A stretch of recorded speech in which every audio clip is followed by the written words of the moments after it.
Hello students, I am Nitin sir from Veena classes. Students, आज का हमारा टॉपिक है एजियोट्रॉप्स या azeotropic mixture.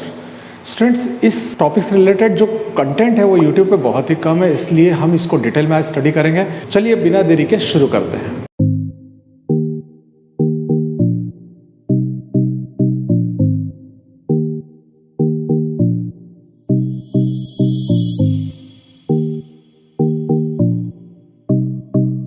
So students, azeotropic mixture के बारे में थोड़ा सा पहले आपको इंट्रो कर दूं मैं।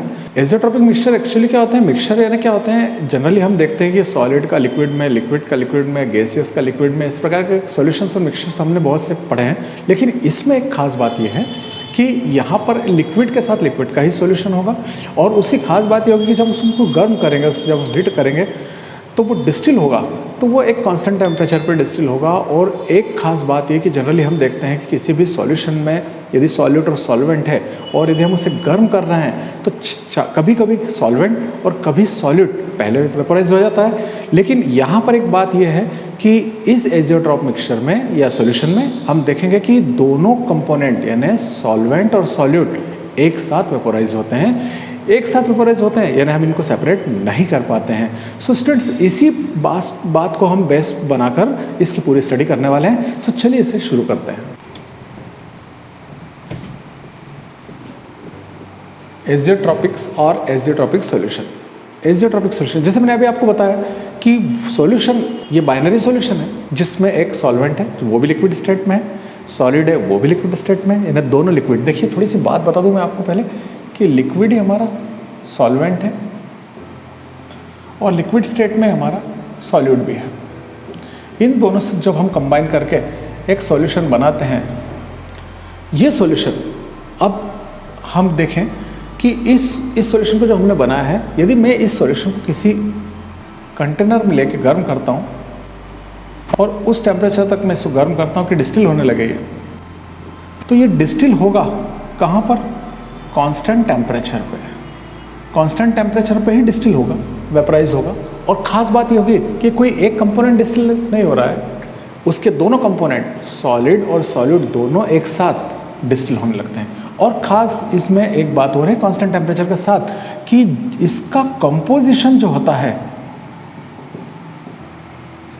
वो चेंज नहीं होता है। सो हम इसको डिफाइन कर सकते हैं, किस तरीके से डिफाइन कर सकते हैं? The solution which distil off at constant temperature without changing its composition is known as azeotrope. Azeotrope वो सॉल्यूशन है जो अपने कंपोजिशन को चेंज किए बगैर कांस्टेंट टेम्परेचर पर डिस्टिल होता है।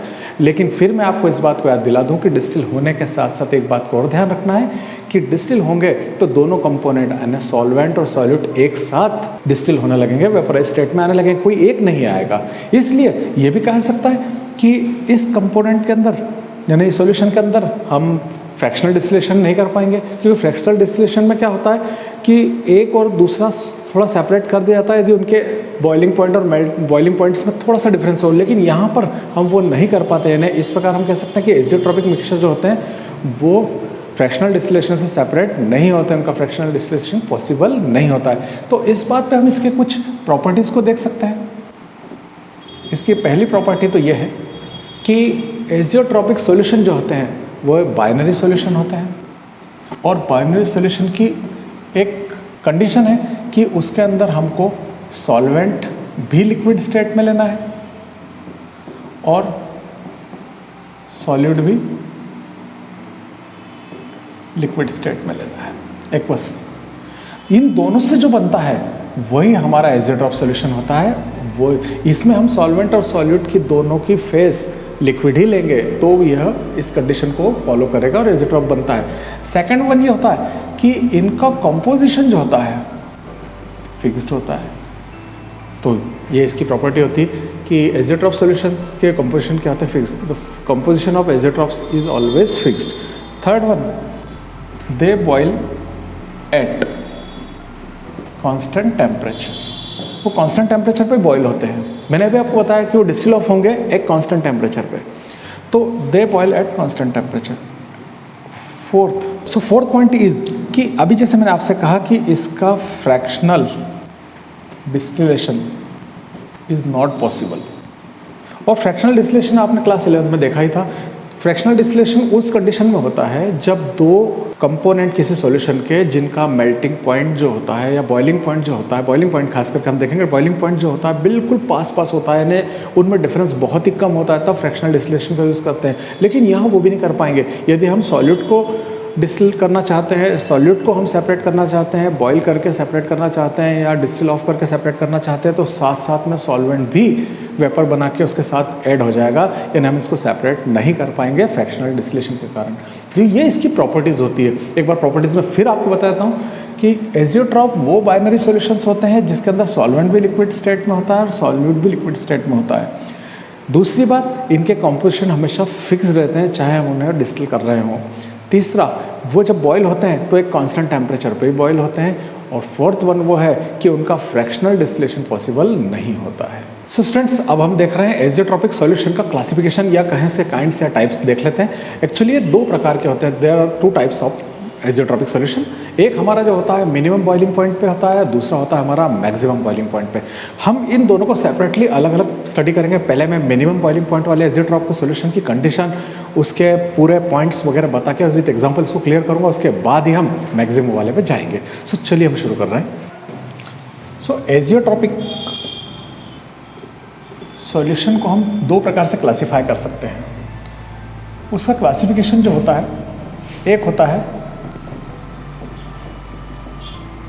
Minimum boiling point azeotropic solution और दूसरा इसके ठीक अपोजिट होगा maximum boiling point azeotropic solution. So student, ये दो प्रकार हैं हमारे पास। There are two kinds of azeotropic solution. यहाँ पे हम इसको क्लासीफाई कर रहे हैं दो फॉर्म में। एजियोट्रॉपिक सॉल्यूशन की डेफिनेशन फिर एक बार आपको क्लियर कर देता हूँ। एजियोट्रॉपिक सॉल्यूशंस वो सॉल्यूशंस होते हैं जो कांस्टेंट टेम्परेचर पे अपने कंपोजिशन को चेंज किए बगैर डिस्टिल ऑफ होते रहते हैं। यानी हम उस एक हमें सॉल्यूशन दिया जाए जो एजियोट्रॉपिक हो और उसे हम गर्म कर रहे हैं, वेपोराइज कर रहे हैं, तो वेपोराइज करेंगे तो उनका एक कांस्टेंट टेम्परेचर पे वेपोरेशन स्टार्ट हो जाएगा, लेकिन उनके कंपोजिशन का रेशो सेम बना रहेगा। यही एजियोट्रॉपिक सॉल्यूशन होते हैं। इस दौरान हमें दो प्रकार के जो है एजियोट्रॉपिक सॉल्यूशन मिल रहे हैं यहाँ पे। एक तो मिनिमम बॉइलिंग पॉइंट पे और एक मैक्सिमम बॉइलिंग पॉइंट पे। पहले हम मिनिमम बॉइलिंग पॉइंट के लिए देखते हैं। अब देखिए, जैसे मान लीजिए मैं एक सॉल्यूशन यहाँ पर ले रहा हूँ। हम अब बात कर रहे हैं minimum boiling point azeotropic solution पे। यहाँ पे मैं ए और बी, एक सॉल्वेंट और सॉल्यूट ले रहा हूँ। मान लीजिए ए सॉल्वेंट और बी सॉल्यूट है और इसमें मॉलिक्यूल्स इसमें हैं, सबके अपने अपने मॉलिक्यूल्स। तो यहाँ पर ए और ए के बीच में इंटरेक्शन होगा और बी के बीच में इंटरेक्शन होगा। दोनों इंटरेक्शन, क्योंकि सॉल्यूशंस के मॉलिक्यूल्स आपस में इंटरेक्ट करते हैं। लेकिन यदि मैं एक कंटेनर में इन दोनों को मिक्स कर देता हूँ, क्योंकि मेरे पास दोनों फेस है, एक सॉल्यूट है एक सॉल्वेंट है और दोनों लिक्विड स्टेट में है। अब यदि मैं इनको कंबाइन कर रहा हूँ तो यहाँ पर ए के मॉलिक्यूल्स भी होंगे और बी के मॉलिक्यूल्स भी होंगे, उनके बीच में भी इंटरेक्शन होगा।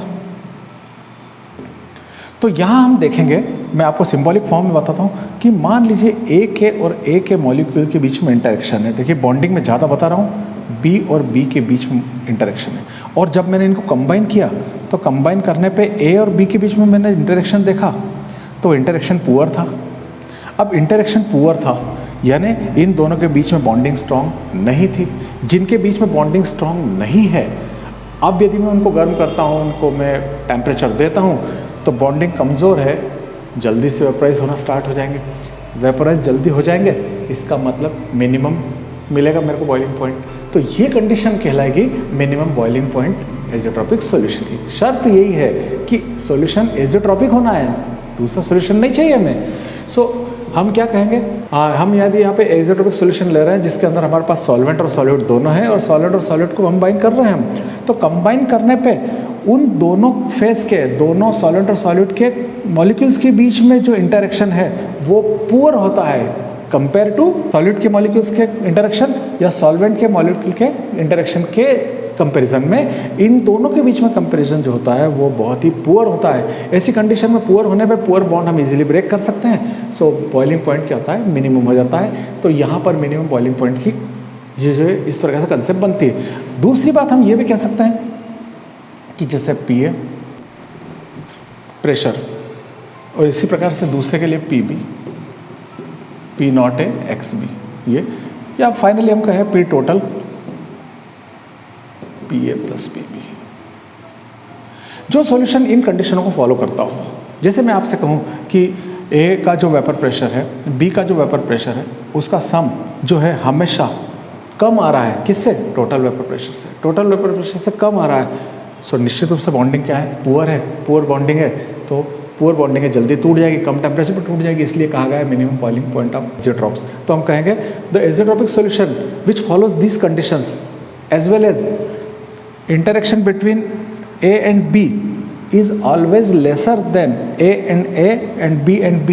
So this is known as minimum boiling point azeotropic solution. Azeotrope solutions को एग्जाम्पल के रूप में देख लेते हैं। यहाँ मैं एग्जाम्पल ले रहा हूँ, जैसे मान लीजिए हम C2H5OH को लेते हैं, एथिल एल्कोहल को, और वाटर को लेते हैं। एक्चुअली ये एक एजेट्रोपिक सॉल्यूशन मिलकर बनाते हैं। यदि हम ये देखें कि इसके अंदर 94.5%, मैं ये कहूँ आपसे 94.5% एथिल एल्कोहल लिया जाए और 4.5% वाटर उसमें ऐड किया जाए, तो ये दोनों एक एजेट्रोपिक सॉल्यूशन को बनाते हैं। लेकिन यहाँ पर मैं क्लासिफिकेशन में आपको मिनिमम बॉइलिंग पॉइंट एजेट्रोपिक सॉल्यूशन बता रहा हूँ, तो मैं यहाँ पे इसकी बॉइलिंग पॉइंट की बात करता हूँ। तो देखिए, जैसे C2H5OH का 351.5 केल्विन बॉइलिंग पॉइंट है, और वाटर के लिए आप जानते हैं जैसे 373 केल्विन जो है बॉइलिंग पॉइंट है। जब मैं इन दोनों को मिक्स करूँगा, देखिए अब मैं इसको मिला देता हूँ, when we combine it, combine कर रहे हैं तो कंबाइन कर देते हैं C2H5OH प्लस H2O, ये मैंने एक एजेट्रोपिक सॉल्यूशन बना लिया।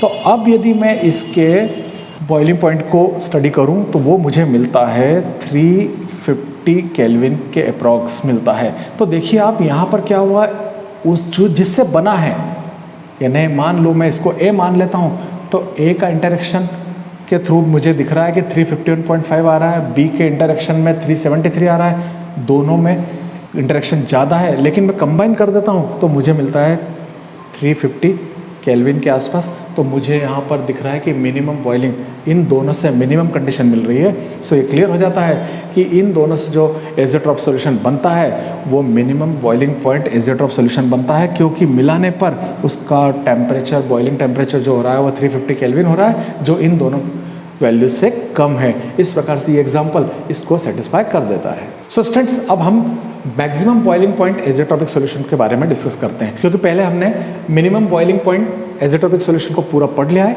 अब हम मैक्सिमम बॉइलिंग पॉइंट एजेट्रोपिक सॉल्यूशन को पढ़ते हैं। देखिए, फिर मैं यहाँ आपको बता रहा हूँ कि मैं यहाँ पे दो लिक्विड स्टेट में सॉल्वेंट और सॉल्यूट को ले रहा हूँ, उनके अपने मॉलिक्यूल्स। यहाँ पर इन मॉलिक्यूल्स में अपना इंटरेक्शन है ए और बी के मॉलिक्यूल्स में अपना अपना इंटरेक्शन होगा दोनों में। लेकिन जब मैं एक बड़े कंटेनर में इन दोनों को कंबाइन कर देता हूँ ए और बी, तो हम देखते हैं कि ए और बी के मॉलिक्यूल्स इंटरेक्ट होना शुरू हो जाते हैं। और जब वो शुरू होते हैं, इंटरेक्शन होता है, तो यह इंटरेक्शन जो होता है वो कहीं ज़्यादा होता है ए और बी के इंटरेक्शन से। So when we take solvent and solute in liquid phase and combine them, so we get that interaction between two phases is higher than their individual interaction. So this is known as maximum boiling point azeotropic solution. तो यहाँ पर हम ये बात को समझ पाए कि यहाँ पर इंटरेक्शन कहीं ज़्यादा है, कहीं इंटरेक्शन ज़्यादा होने के कारण इनके बीच स्ट्रॉन्ग बॉन्डिंग है। अब स्ट्रॉन्ग बॉन्डिंग है और हमें उससे गर्म करना है, तो स्ट्रॉन्ग बॉन्ड को तोड़ने के लिए हमें ज़्यादा एनर्जी प्रोड्यूस देना पड़ेगी, उसे ज़्यादा एनर्जी उसको देना होगी।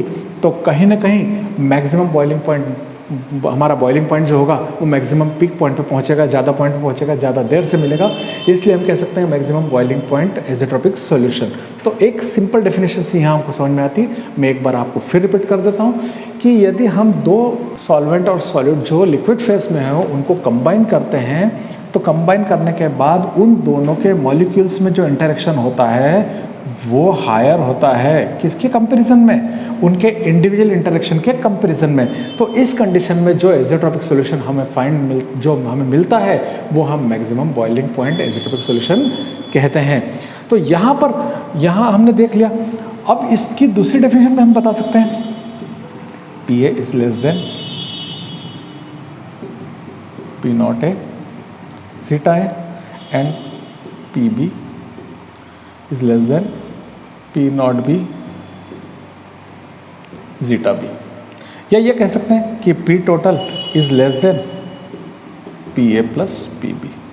डेफिनेशन बनाने के लिए इन पॉइंट्स को यूज़ किया सकता है। सिंपल बात कह सकते हैं यहाँ पे हम कि हम ऐसा एजेट्रोपिक सॉल्यूशन जिसके अंदर टोटल वेपर प्रेशर की वैल्यू हमेशा इंडिविजुअल वेपर प्रेशर के सम से कम होती है, वो मैक्सिमम बॉइलिंग पॉइंट सॉल्यूशन कहलाता है। अब हम इस चीज़ को डेफिनेशन के पहले के कंपैरिजन में करके इसकी डेफिनेशन भी बना सकते हैं, तो दोनों पॉइंट आपको क्लियर होगा। ठीक इससे अपोजिट जा रहा है ये, सो ये मैक्सिमम बॉइलिंग पॉइंट एजेट्रोपिक सॉल्यूशन हो जाता है। स्टूडेंट्स, इसको भी हम एग्जांपल से क्लियर कर सकते हैं। सो स्टूडेंट्स, अब मैक्सिमम बॉइलिंग पॉइंट एजेट्रोपिक सॉल्यूशन का हम एग्जांपल भी डिस्कस कर लेते हैं, ताकि ये कंडीशन हमें क्लियर हो जाए कि इंटरेक्शन के थ्रू हम किस प्रकार से इसके बॉइलिंग पॉइंट को मैक्सिमम होता देख रहे हैं। सो स्टूडेंट्स, यहाँ देखिए कि जैसे मैं HNO3 लेता हूँ और वाटर, HNO3 188 केल्विन पे बॉयल होगा और H2 तो आप जानते हैं 373 केल्विन पर। जब मैं एक वेसल में इन दोनों को कंबाइन कर दूंगा HNO3 प्लस H2O को, लेकिन ये है मैक्सिमम, इससे भी ज़्यादा आना चाहिए, इससे भी ज़्यादा आएगा तो ही वो मैक्सिमम माना जाएगा। तो जब इसकी स्टडी की जाती है तो इसका मैक्सिमम जो इसका बॉइलिंग पॉइंट आता है वो हमें 381.5 केल्विन के आसपास मिलता है, जो प्रूव कर रहा है कि इन दोनों के कॉम्बिनेशन से इंडिविजुअल बॉइलिंग पॉइंट से ये ज़्यादा आ रहा है, यानी ये मैक्सिमम बॉइलिंग पॉइंट एजेट्रॉप सॉल्यूशन होगा। यानी HNO3 प्लस H2O का जो सॉल्यूशन बना वो मैक्सिमम बॉइलिंग पॉइंट एजेट्रॉप सॉल्यूशन है, जबकि C2H5OH प्लस H2O का जो हमने लिया था वो मिनिमम बॉइलिंग पॉइंट एजेट्रॉप सॉल्यूशन का एग्जाम्पल बना था। सो स्टूडेंट्स, से दोनों एग्जाम्पल आप ध्यान रखें, इससे डेफिनेशन आ जाए। कभी कभी 1 या 2 मार्क्स में अलग अलग से पूछ लिया जाता है स्टूडेंट्स, तो आई थिंक ये आपको क्लियर हुआ होगा। सो स्टूडेंट्स, इस पॉइंट के साथ ही हमारा ये आज का लेक्चर कंप्लीट होता है, ये टॉपिक कंप्लीट होता है। स्टूडेंट्स, यदि आपको ये वीडियो अच्छा लगा है तो इस पर जरूर लाइक कीजिए, कमेंट कीजिए, और यदि आपने सब्सक्राइब नहीं किया तो सब्सक्राइब कीजिए ताकि मुझे मोटिवेशन मिल सके। इसके बाद में नेक्स्ट टॉपिक सॉल्यूशन का लूँगा जो हमारी दूसरी कॉलिगेटिव प्रॉपर्टी होगी, और वो भी काफ़ी इंपॉर्टेंट होगी एग्जाम पॉइंट ऑफ व्यू से। सो तब तक के लिए स्टे ब्लेस्ड, स्टे सेफ।